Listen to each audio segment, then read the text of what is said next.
आम माँ माणिकेश्वरी विश्वविद्यालय स्टेच्यू छक पर्यंत गोटे विशाल तिरंगा शोभा यात्रा काढ़ीचु। आमर विचारधारा है आमर मोटो है कि फास्ट नेशन नेशन पर ही सब किसी से विचारधारा आम टोटाल सब चेंज और समस्त आह्वान करूँ कि समस्त निज निज यूनिवर्सिटी गोटे विशाल शोभा यात्रा कारण और नेशन फास्ट पचे सब किसी समस्त के जोड़वा के आम चाहूँ समस्त के एक करना फास्ट भारत माता आमर संगठन संगठन विचारधारा है छात्र शक्ति राष्ट्र शक्ति जिते बेले स्टूडेंट डेवलपमेंट हवा से कौन देश डेवलपमेंट हो पारवा। तो आम गोटे वार्ता देवा लगी चाहूँ कि सर्वप्रथम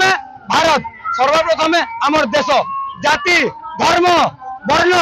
सबू पछे सबको फास्ट देश ये वार्ता आम समस्त देवा लगी चाहूँ। भारत माता के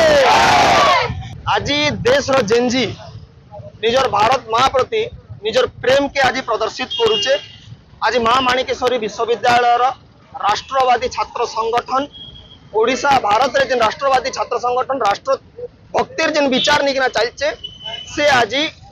स्वाधीनता दिवस के मने पकाबार लगी भारत रो वीर पुरुष मानकर बलिदान के मने पकाबार लगी आज तिरंगा शोभा यात्रा करिचे। वास्तविक आज तिरंगा केवल भारत रो परिचय नहीं से भारत रो बलिदान भारत रो त्याग भारत रो युवा शक्ति भारत रो जेनजीर विचार रो गोटे सिंबल आज जेन रैलीटा आमर माँ माणिकेश्वरी विश्वविद्यालय गेट रु स्टेच्यू छक जाके करा जिबा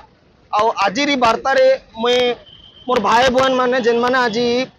तिरंगा शोभा यात्रा सामिल समस्त के मुई मोर आडू धन्यवाद जनाबा के चाहूँ।